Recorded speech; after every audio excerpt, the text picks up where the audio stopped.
Most people reading this will never become wealthy, not because they don't earn enough, but because they're actively destroying every dollar they make with a mindset they don't even know they have. What you're about to hear isn't motivational fluff. This is the brutally honest breakdown of 9 psychological patterns that keep ordinary people broke, patterns that look completely normal from the outside. If even one of these sounds like you, your mindset is costing you more than you realize. Let's get into it. There's a phenomenon economists call hedonic adaptation. The moment your income rises, your lifestyle rises to match it, and then a little beyond. You get the raise, you get the nicer apartment. You land the client, you get the better car. You feel like you're winning, but your net worth stays exactly the same. Here's the sign. You celebrate every time money comes in, but you have zero system for what stays. You treat income like a trophy instead of a tool. Thomas Stanley, who spent decades studying millionaires for his book The Millionaire Next Door, found something that shocked the mainstream. The majority of actual wealthy people in America drive used cars, live in modest neighborhoods, and are nearly invisible. Meanwhile, the people looking wealthy, the ones with the luxury leases and designer wardrobes, are statistically living paycheck to paycheck. The appearance of wealth and the actual accumulation of wealth are almost perfectly inversely correlated. The psychology here is dangerous because it feels like success. Every time you upgrade your lifestyle immediately after an income increase, you're training your brain to associate earning with spending, not earning with building. You're burning the very fuel that could compound into something real. The fix isn't to deprive yourself. It's to install a delay. A simple rule: when income rises, keep your expenses frozen for 90 days. Let the new income sit. Let it breathe. Let it become capital before it becomes consumption. The wealthiest people don't celebrate money coming in, they celebrate money staying in.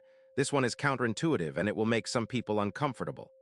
Deep down, a significant percentage of people believe unconsciously that being wealthy is morally suspicious. Rich people are greedy. Money corrupts. If I get too rich, I'll become someone bad. This belief doesn't announce itself.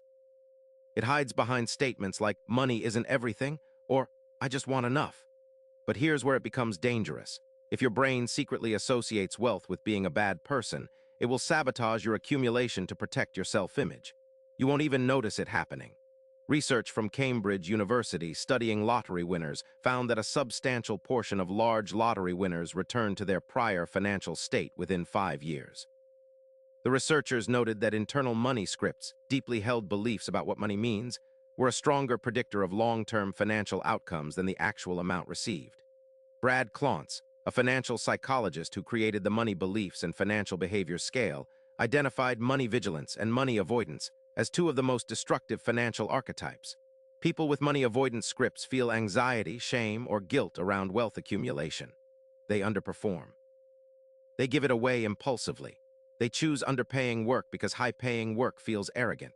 The Stoic philosopher Marcus Aurelius, who was literally the wealthiest man in the known world as Emperor of Rome, wrote extensively about the neutrality of external things. Money, he argued, is not good or bad. It is indifferent. What matters is what you do with it. The moment you moralize money, you hand control of your financial future to a childhood story that was never true. Audit your language. If you catch yourself saying that person is just money motivated, dig into that. That judgment is costing you. Ask yourself honestly, when did you last look at your actual bank balance, your credit card statement, your total debt, your net worth, all of it at once, clearly? If the answer involves discomfort, delay, or a vague sense of dread, that's not a personality quirk. That's a symptom of a financial avoidance pattern, and it is one of the single most reliable predictors of financial failure. The psychology is straightforward. The brain protects us from pain by keeping us away from information that causes it. If your finances are a source of shame or anxiety, your nervous system will generate reasons every single day to not look at them. You'll open the app and close it. You'll mean to review your budget on Sunday and suddenly find yourself doing anything else. Here's what this costs you practically. Overdraft fees that pile up because you weren't watching. Subscription charges you forgot about running for 18 months. Interest compounding on a credit card balance you assumed was smaller than it is. These aren't dramatic losses. They're small, slow bleeds that collectively drain thousands of dollars per year from people who simply aren't looking. Financial therapists call this the financial ostrich effect.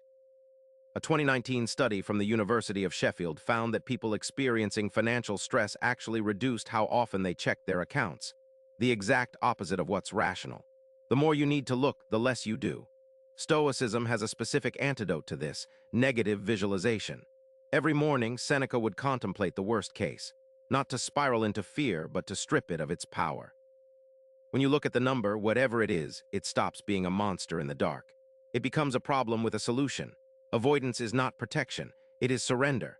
This is dark psychology territory, and it's operating on most people without their awareness. There is a phenomenon described by economist Thorstein Veblen called conspicuous consumption, the use of visible spending to signal social status. Veblen observed this in the late 1800s, but the mechanism has only intensified in the age of social media. The car you drive, the restaurant you check in at, the watch on your wrist, these are status signals, and many people are spending money they don't have to send signals to people who don't care, to feel something they can't feel from the inside. Here's the sign you're caught in this.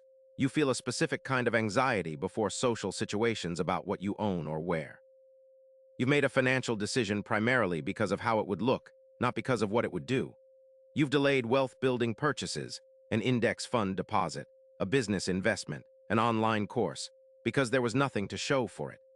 A study published in the Journal of Consumer Psychology found that people consistently underestimate how much other people notice their possessions and overestimate how much those possessions affect how they're perceived. The BMW doesn't make people respect you as much as you think. Actual high-net-worth individuals, the ones who built real wealth, have largely exited the status game. They're not trying to look wealthy. They're too busy being it. The reframe here is Stoic in its core. Epictetus, who started life as a literal slave, taught that the need for external validation is the primary source of human suffering. Every dollar you spend chasing approval is a dollar paying for a feeling that has no lasting return on investment. Invest in assets. Let the assets do the signaling. If saving feels like deprivation to you, like something you do instead of living, your relationship with money is fundamentally broken, and it will keep you poor. This mindset usually comes from how saving was framed in childhood. We can't afford that. Stop asking for things. Money doesn't grow on trees. These phrases tied scarcity to saving, and now every time you put money aside, your subconscious registers it as suffering, as less than, as sacrifice. The psychological result: you save in bursts, usually after a fear event like an unexpected bill, and then you reward yourself by spending it. The cycle repeats. The account never actually grows. James Clear in Atomic Habits identifies the core mechanism. Behaviors that feel like punishment get avoided. Behaviors that feel like reward get repeated. If you want to save consistently, you have to rewire the emotional tag. Saving can't feel like losing. It has to feel like winning. Here's how real wealth builders think. Every dollar saved is a soldier deployed. It works while you sleep. It compounds. It multiplies. It is not money gone. It is money sent ahead. The wealthy don't save what's left after spending. They spend what's left after saving, and they've trained themselves to feel genuinely good about that sequence. One concrete method: automate your savings to transfer the moment your paycheck lands before you see it. Your brain can't miss what it never perceived as available. Make the right behavior invisible and effortless, and the punishment feeling disappears. This is perhaps the darkest sign on this list, and the most invisible. Every time you get close to a real financial breakthrough, a promotion, a business milestone, a significant savings goal, something happens. You blow the money. You start a fight that destroys the partnership. You get sick. You make a decision so inexplicably bad that looking back on it makes no sense. This is not bad luck. This is psychological self-sabotage, and it has a well-documented root: upper limiting. Gay Hendricks in The Big Leap described the upper limit problem as the subconscious thermostat every person has for how much good they believe they deserve. When you exceed that internal ceiling, your brain, trying to maintain what feels familiar, creates a crisis to bring you back down. Warren Buffett, in interviews, has repeatedly pointed to self-awareness as one of the most underrated wealth factors. He watched countless intelligent people blow opportunities not from bad strategy but from a self-concept that couldn't hold success. The strategy was fine. The identity was the problem. The sign this applies to you: patterns of near success followed by collapse that feel external but on reflection involved your own choices. The Stoics call this examining the governing faculty, the part of you that decides. Marcus Aurelius wrote, "The impediment to action advances action." What stands in the way becomes the way. The obstacle is always internal first. The fix requires radical honesty about your self-concept. What do you actually believe you deserve? Write the number down. If the number you wrote is less than what you're working toward, you found your real problem, and no financial strategy will fix it. There is a single conversation that, if you never have it, could cost you hundreds of thousands of dollars over your lifetime. That conversation is, can you do better on the price? Salary negotiation, contract terms, service fees, interest rates. Most people never ask, and the reason isn't ignorance, it's fear. Fear of rejection, of seeming greedy, of conflict, of being told no. Linda Babcock at Carnegie Mellon University studied salary negotiation extensively and found that individuals who negotiated their first job salary earned an average of $5,000 more per year than those who accepted the initial offer. Compounded over a career, with raises and retirement contributions calculated on that higher base, the lifetime difference exceeds $500,000 for one conversation that takes 3 minutes. Men negotiate more often than women in most studies, but research from Harvard shows that women who negotiate with awareness of social dynamics get equivalent results. The barrier is psychological, not structural. Most people don't negotiate because they've internalized a story that the first offer is the real offer, and asking for more is somehow wrong. This is a money mindset problem disguised as a personality trait. "I'm just not good at negotiating" is not a fixed identity. It is a belief, and beliefs can be updated. Start small. Negotiate something with zero stakes, a hotel rate, a gym membership, a freelance project. Experience the fact that the worst case, a polite no, is completely survivable. Then move to higher stakes conversations. The discomfort is a muscle. The people who are wealthy today simply exercised it more. "I'm just not a numbers person. Investing is too complicated for me. I'll deal with it when I have more money." These statements feel like self-awareness. They are actually self-imprisonment. Martin Seligman's landmark research on learned helplessness showed that when people repeatedly experience situations they can't control, they stop trying, even when control becomes available. Applied to finance. If you grew up in a household where money was always chaotic, always a source of crisis, always someone else's mystery to solve, your brain may have concluded at a formative age that financial mastery is not something people like you do. The financial industry, consciously or not, benefits from this. Complexity is weaponized. Jargon is preserved. The more alien investing feels, the more people hand their money to someone else, and the less they understand the fees they're paying, the returns they're missing, the choices being made on their behalf. Here's the truth. The core principles of wealth building are not complicated. Spend less than you earn. Invest the difference consistently in diversified assets. Let time compound the result. That is not a secret. It does not require a finance degree. Requires discipline and a willingness to stop believing that you can't understand it. The Stoic practice of premeditatio malorum, premeditation of adversity, applies here. Sit with the discomfort of learning one financial concept this week. 1. Understand what an index fund is. Understand what compound interest means at your specific savings rate. The complexity dissolves the moment you stop treating it as someone else's domain. I'll start investing when the market is more stable. I'll save seriously when I'm making more. I'll get serious about money after I pay off this card. This is perfectionism wearing the costume of patience, and it is one of the most expensive traps in existence. The mathematics of compound interest are ruthless in their precision. A 25-year-old who invests $300 per month at a 7% average annual return will have approximately $905,000 by age 65. A 35-year-old starting the same habit will have approximately $454,000, less than half, despite investing for only 10 fewer years. The first 10 years don't just matter. They matter more than all the years that follow combined. Every month you wait is not a neutral pause. It is a subtraction from your final number that you can never recover. The market will never feel completely stable. Your income will always feel like it could be a little more before you start. The debt will never be fully gone at exactly the moment it was supposed to be.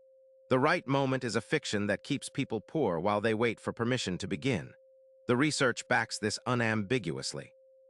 A 2019 Vanguard analysis found that consistent, early investing outperformed even perfectly timed investing, meaning that someone who invested at the worst possible moment in every single year for 20 years still outperformed someone who waited for the right time. Because the right time is always now. This is the final, most fundamental sign that your money mindset is working against you. You're waiting to feel ready. Wealthy people don't wait to feel ready. They act and readiness follows. If this hit you, if even 2 or 3 of these signs felt uncomfortably familiar, this channel is where you need to be. Every week we go deep on the psychology behind wealth, success, and the mindset that separates people who build something real from people who wonder why it never happened. Hit subscribe. Turn on notifications, because the next video might be the one that changes everything. Here's the final truth. Your bank account is not a reflection of how hard you work. It is a reflection of how you think. and thinking can be changed, but only if you decide that your current patterns are not fixed facts about who you are. They are habits, and every habit that got built can be dismantled and rebuilt differently. Pick one sign from this list, just one, the one that made you pause longest. Write it down. Spend this week watching where it shows up in your decisions. That awareness alone is worth more than any financial tip you will ever find on the internet. Your wealth is not waiting for better circumstances. It is waiting for a better mindset. Start today. SEOTAGS. Money mindset, wealth mindset, financial psychology, stoicism, dark psychology, sigma mindset, why you're broke, money habits, wealth building, stoic philosophy, financial freedom, self-sabotage, money beliefs, poor mindset, mindset shift description. Most people aren't broke because they don't earn enough. They're broke because of invisible money beliefs destroying every dollar they make. In this video, we break down 9 brutally honest signs your money mindset is actively killing your wealth. From the hedonic adaptation trap to financial self-sabotage, status spending, and learned helplessness, each sign is backed by real research and psychological insight. Rooted in Stoic philosophy, dark psychology, and wealth mindset principles, this is the video that explains why smart, hardworking people stay stuck financially. If you're serious about breaking the cycle and building real, lasting wealth, this is where you start. Subscribe for weekly deep dives into the mindset behind money, success, and the psychology of high performers. Money mindset, wealth mindset, stoicism, dark psychology, sigma mindset, financial freedom, mindset shift, wealth building, financial psychology, self-improvement.